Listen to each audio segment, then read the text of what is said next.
Nos va a alcanzar. Sí. Buenos días, presidente. Buenos días a todas y a todos. Nancy Flores, de la revista Contralínea. Denunció penalmente Petróleos Mexicanos sobre un presunto fraude a la hacienda pública por alrededor o más de 48 millones de pesos, que involucraría a la presidenta de la Organización Mexicanos contra la Corrupción y la Impunidad, María Amparo Casar. Preguntarle, presidente, sobre estos regímenes de privilegios que se tenían entonces. El expediente abunda sobre estos temas, tiene muchísimas documentaciones, cheques incluidos, que demuestran la transferencia del dinero público a cuentas privadas. Aquí la mecánica que se estaría denunciando de este fraude continuado se da porque esta pensión se gestiona por puño y letra de la señora María Amparo Casar. Ahí están los documentos donde ella, a los 8 días de esta trágica situación, pues va y solicita esta pensión. Nadie firmó por ella, es ella directamente quien está firmando estos documentos. Y se revela, pues, no solo que hay un pago de recursos por alrededor de o un poco más de 31 millones de pesos por pensión, sino que hasta el gas y la canasta básica acabaron pagando los mexicanos y mexicanas hasta febrero de 2024. Y que durante la edad que Pemex considera que los hijos tienen que recibir un beneficio, sus hijos de María Amparo Casar, son 2, recibieron la beca para estudiar en el ITAM. Eso nos costó a los mexicanos 1.8 millones de pesos. En este caso, presidente, pues queda claro que hay personas o digamos, estos grupos de presión que dicen que luchan, que combaten la corrupción, que combaten la impunidad, y por otro lado se sirven con la cuchara grande. En aquella época esto ocurrió, 7 de octubre, el suicidio. 15 de octubre ella gestiona esta pensión. El 15 de octubre ya se sabía que esto fue un suicidio porque los primeros peritajes lo apuntaban de esta manera. Y ellos mismos se sirven con esta cuchara grande y al mismo tiempo denuestan este sistema humanista llamándole populismo. Es decir, para ellos lo que es legítimo es la apropiación del dinero público y de los bienes de la nación por parte de la oligarquía, pero no estos regímenes humanistas donde se garantiza que las personas con menos ingresos o en situación de pobreza y pobreza extrema reciban recursos públicos. Entonces, preguntarle, pues, justamente por esta mecánica que ha servido y que ahora están diciendo ellos es persecución política, cuando en realidad hay pruebas de los hechos de presunta corrupción, presidente. Bueno, mira, en todos los casos de corrupción hay que denunciar, sean grandes o sean pequeños. Se tiene que denunciar. Y la corrupción en México ha sido protegida, abrazada por un régimen de simulación, de mucha hipocresía. Por algo no hay que dejar de estudiar el Porfiriato, porque ahí se define con mucha claridad el régimen que todavía no acaba de desaparecer.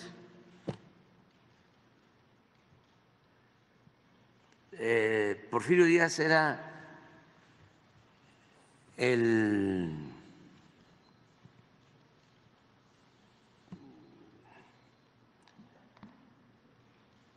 jefe el creador,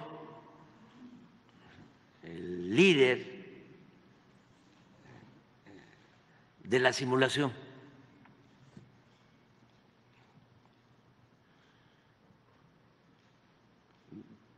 Se decía una cosa y se hacía otra.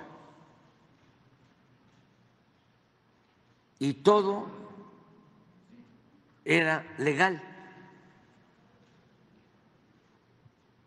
Se violaba la Constitución en el fondo, pero se respetaba en la forma.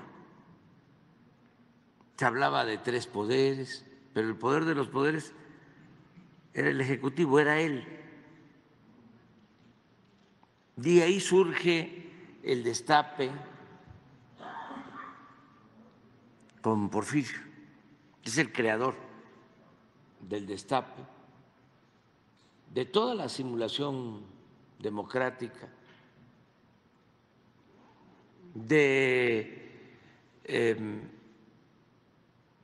las listas para sacar a los diputados.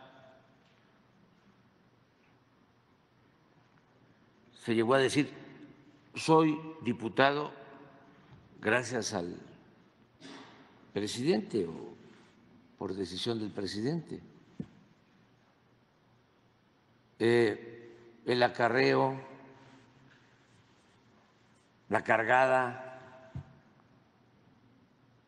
el besamanos,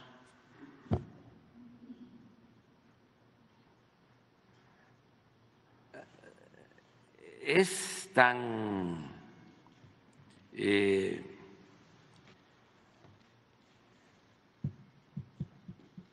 bien construido ese régimen antidemocrático, y además como tarda mucho, 34 años, que no pudo la revolución destruir. Se trasladó a la época posrevolucionaria.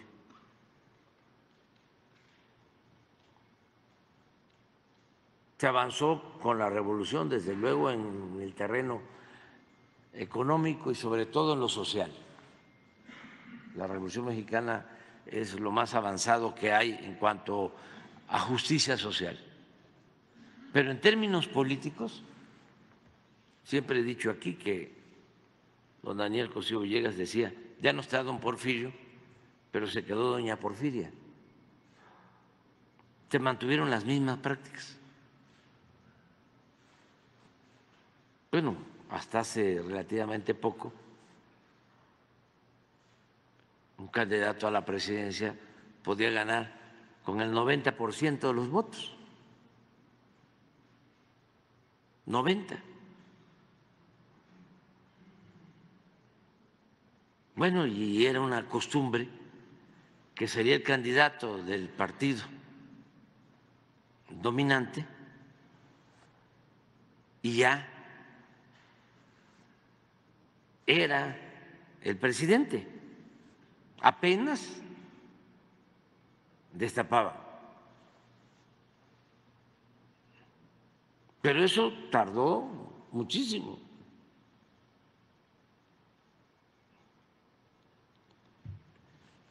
Lo de la corrupción, igual.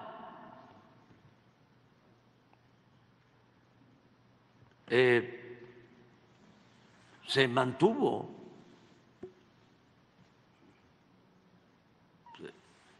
Aparentemente hubo un cambio en el 2000, pero se quedaron los mismos y se intensificó incluso la corrupción. Donde más corrupción hubo fue sin duda en el sexenio de Salinas. En mi libro cuento que le pregunté a un empresario de alto nivel sobre quién consideraba que era el expresidente que tenía más dinero y me dijo, sin duda, Salinas.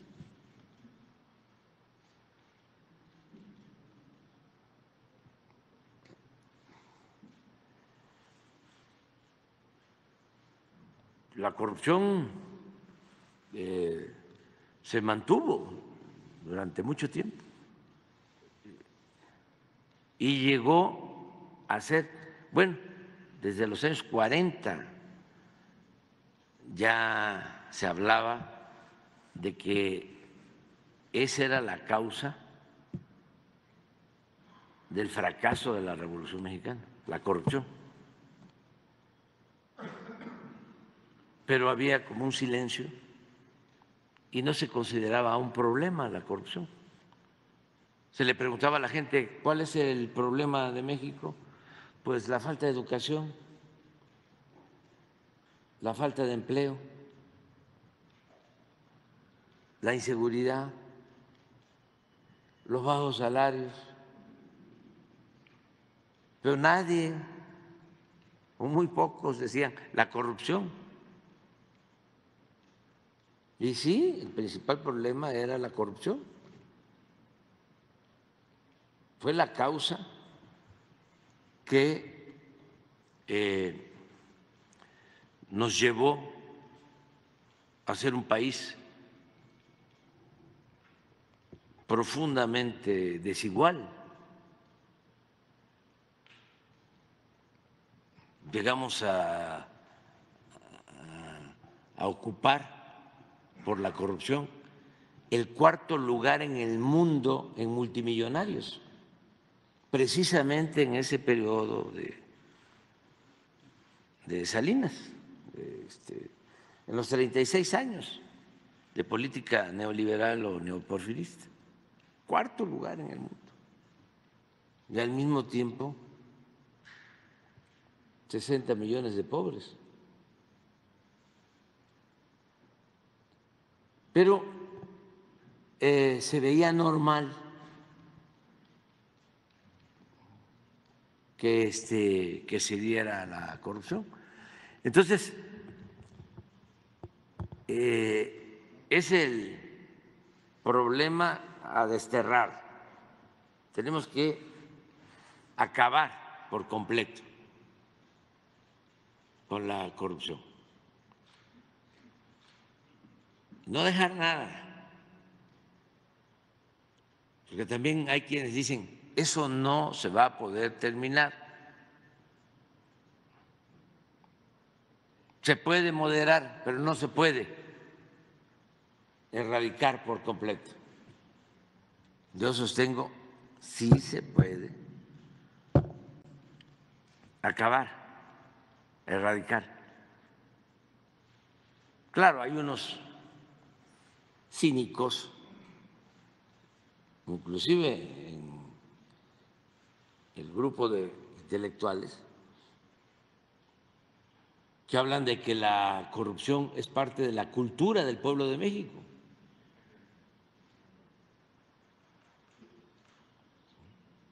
Eso es lo que sostienen. Pues no. Entonces, si nosotros hemos probado que el país puede salir adelante sin corrupción, que ahí está la clave de todo. Para un buen gobierno es no permitir la corrupción.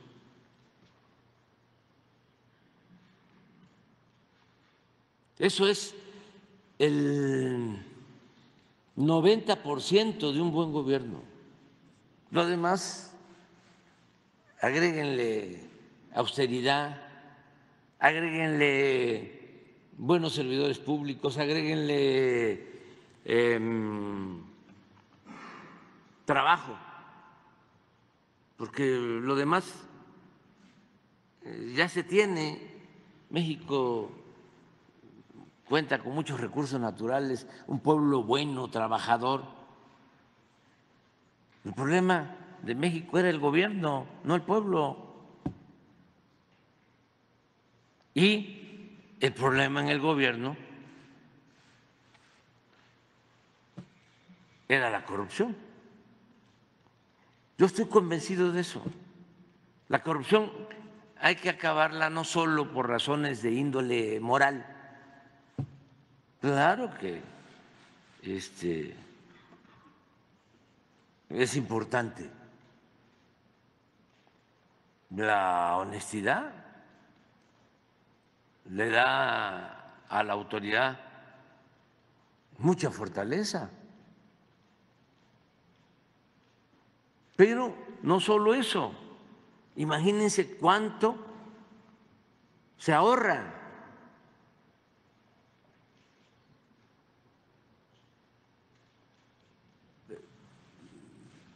Yo calculo que nos hemos ahorrado, por no permitir la corrupción, como 2 o 3 billones de pesos.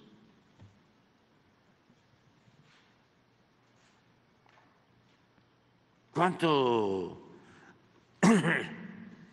estamos destinando este año a las pensiones de los adultos mayores? Medio billón,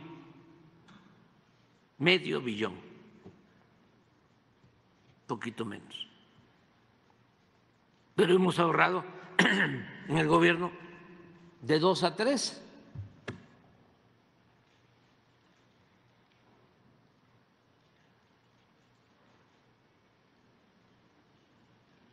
Entonces, es muy importante. Pero también, o sea, no solo es hacer las cuentas cómo sacamos los 2 billones, porque antes no pagaban impuestos los de arriba y ahora tienen que pagar, porque además hasta se burlaban. Decían que el problema de la hacienda pública era que los de la economía informal, los que se buscan la vida en la calle, los ambulantes, no pagaban impuestos, que ese era el problema. Como si eso representara mucho. Claro, todos tienen que pagar impuestos, todos tenemos que contribuir. Mientras ellos, los de arriba, no pagaban. Ustedes se atrevían a engañar con todo el coro de alcahuetes de la academia y de la intelectualidad y de los medios de información. Es que es cosa de ir a las hemerotecas o de recordar de cómo engañaban.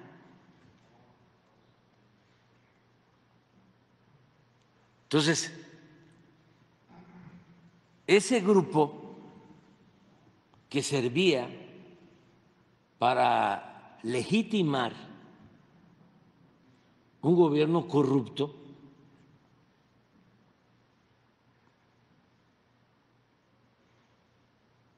no podía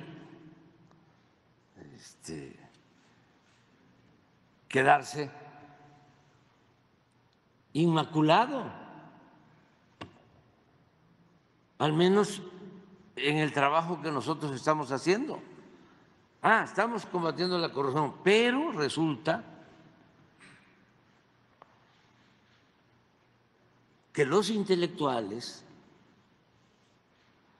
que los periodistas famosos siguen siendo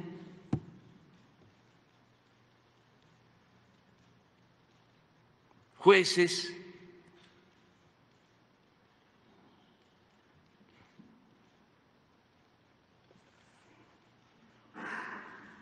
actuando como paladines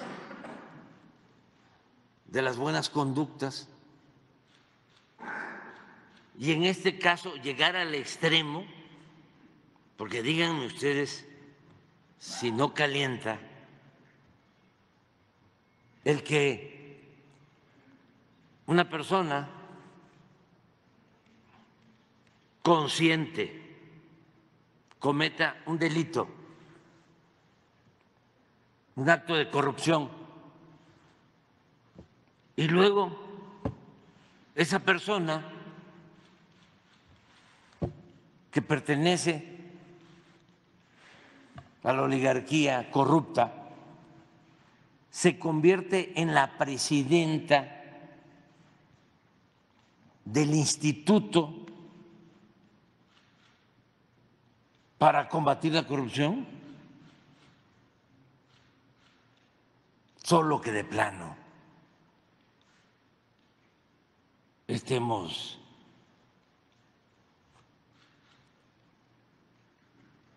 más que dormidos.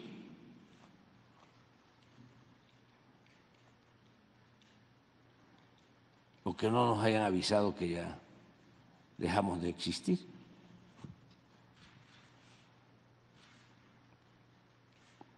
¿Cómo se va a dejar eso? Olvídense del monto.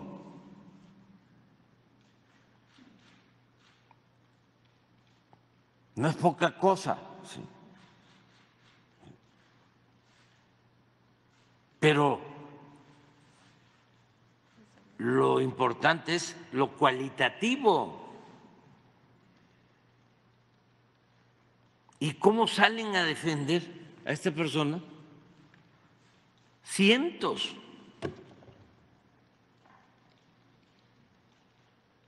Y luego, ¿cómo usan como excusa el que para qué se dan a conocer datos personales?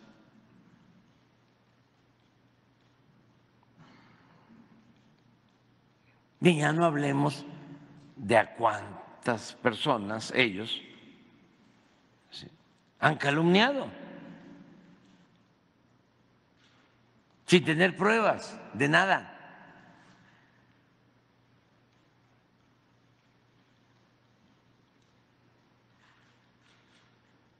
Entonces, es una contribución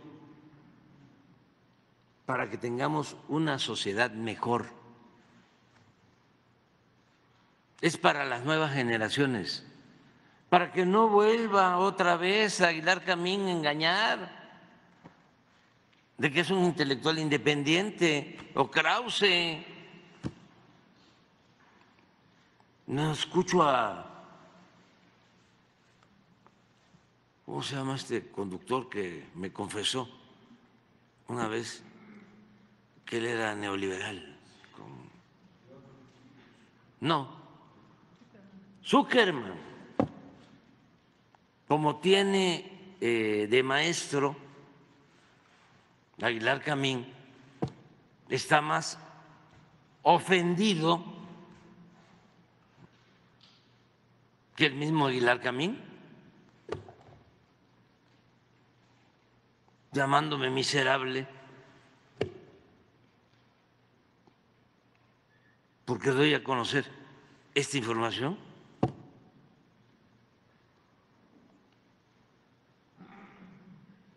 Ya Aguilar Camín antes ya me había aventado la madre.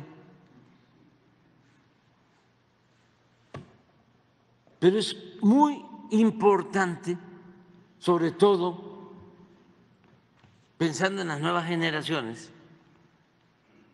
que conozcan todo este tejemaneje de la corrupción y cómo hay grupos que se encargan de legitimar el robo y cómo actúan de manera prepotente, clasista, racista. Ellos sí pueden actuar de manera deshonesta, estar cobrando una pensión de 125,000 pesos mensuales de manera indebida. Pero al mismo tiempo decir que la pensión a los adultos mayores es populismo, o como piensan muchos de ellos, como lo externó en su momento Fox cuando fui jefe de gobierno y comenzamos a entregar las pensiones a los adultos mayores aquí en la Ciudad de México. La primera respuesta fue: no estoy de acuerdo, hay que ponerlos a trabajar, como si no hubiesen trabajado los adultos mayores toda la vida. Además, ellos hablan, ¿no?, que son internacionalistas, hablan de que están a favor de la globalidad. Antes, ya todo eso se fue a la basura. Ese discurso demagógico que crearon para imponer la política de pillaje.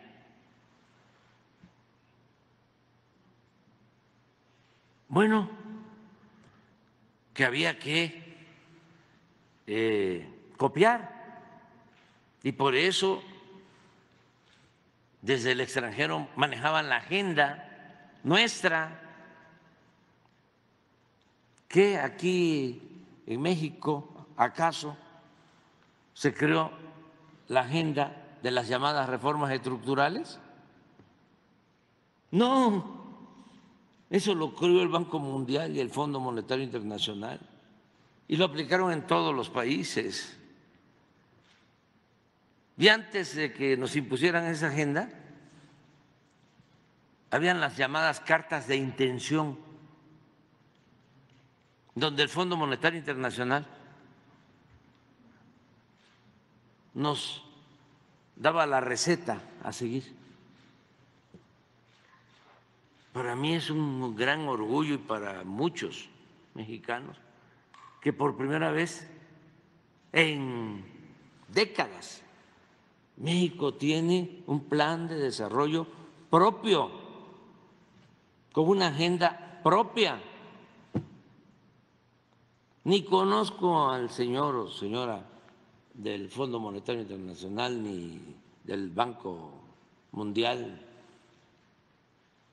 y los respetamos, pero aquí la política económica la definimos nosotros. Pero bueno, ellos decían, hay que ser universal. Usaban mucho lo de la aldea global. Todos esos retazos de pseudas teorías. Bueno, ¿y por qué no copiaban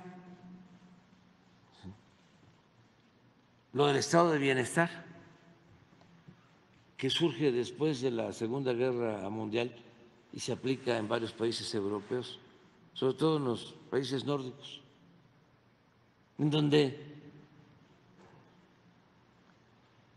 se tiene seguridad desde que se nace hasta que se muere? Porque eso no lo copiaban. Hablando de Dinamarca, ustedes saben, en Dinamarca no hay pobreza,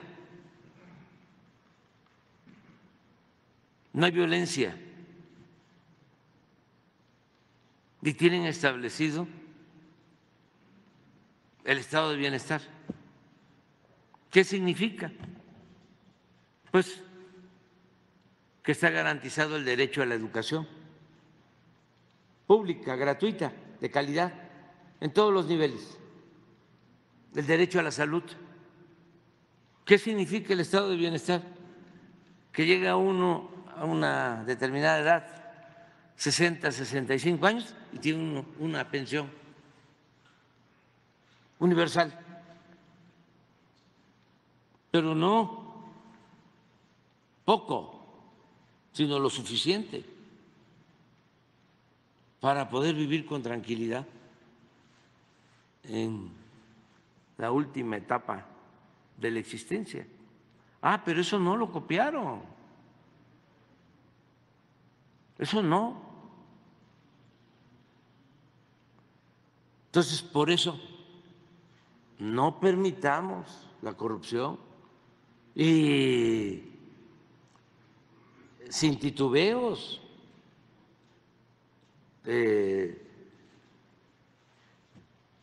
señalar actos de corrupción, trátese de quien se trate, porque por eso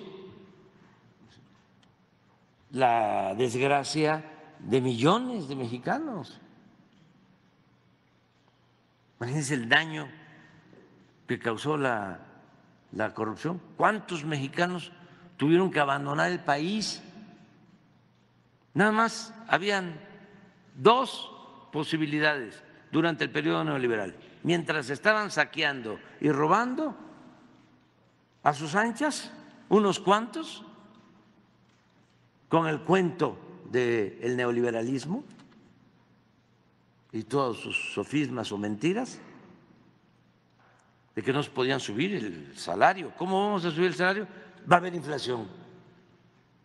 Entonces, por eso, el salario en todo el periodo neoliberal perdió 75% de su poder adquisitivo. Bueno, mientras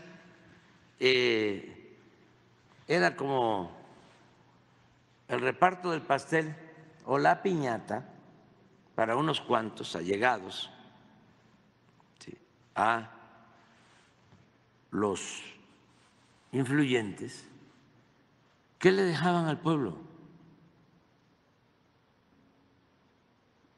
Acabaron con la movilidad social que existía antes. Mal que bien de la política neoliberal. Nosotros, los de mi edad, y todavía una generación más joven, tuvimos posibilidad de estudiar, porque se podía ascender en la escala social. El hijo del campesino, el hijo del obrero, el hijo del comerciante. Con el estudio, con el trabajo. ¿Qué hicieron estos? Cancelaron la movilidad social y nada más dejaron dos opciones, tres. Uno, la economía informal. Midan cuánto creció la economía informal. Pero gracias a eso, muchos mexicanos salieron adelante. Eso que desprecian los vendedores ambulantes, los que se buscaban la vida como podían, porque no tenían otra opción. Que no habían candidatos que hablaban de que, o ya se olvidó, de que ellos iban a ser los presidentes del empleo.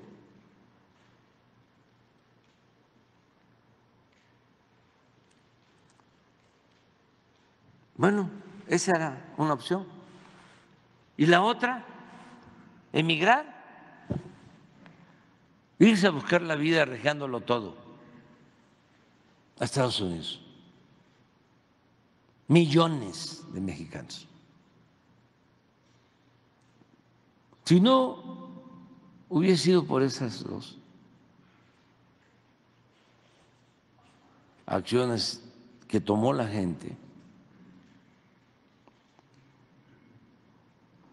pues hubiese habido un estallido en México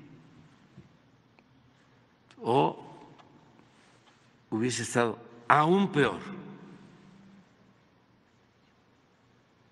Ahora, fíjense lo que son las cosas, quienes se fueron en esas condiciones, expulsados al exilio por falta de oportunidades en nuestro país, nos están mandando 63,000 millones de dólares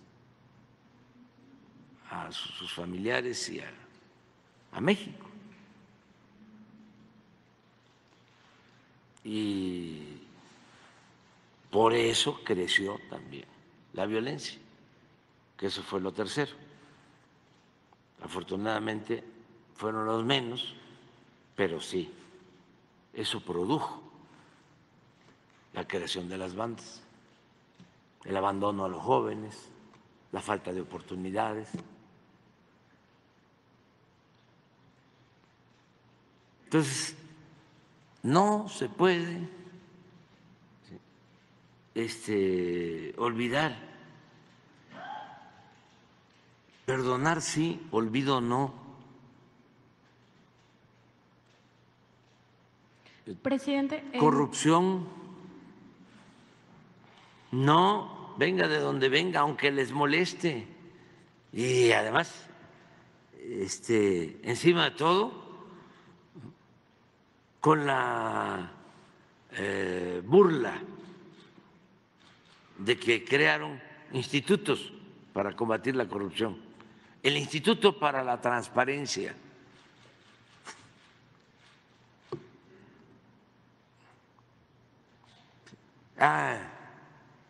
El debido proceso, el debido pretexto.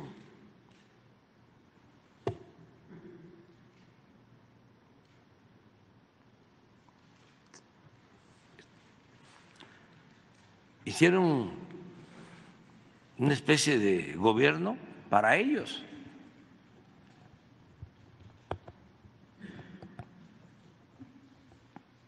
Y pues eso es lo que no les parece, pero tiene que seguir la transformación y va a continuar. Yo tengo mucha confianza en que la gente va a querer que se siga limpiando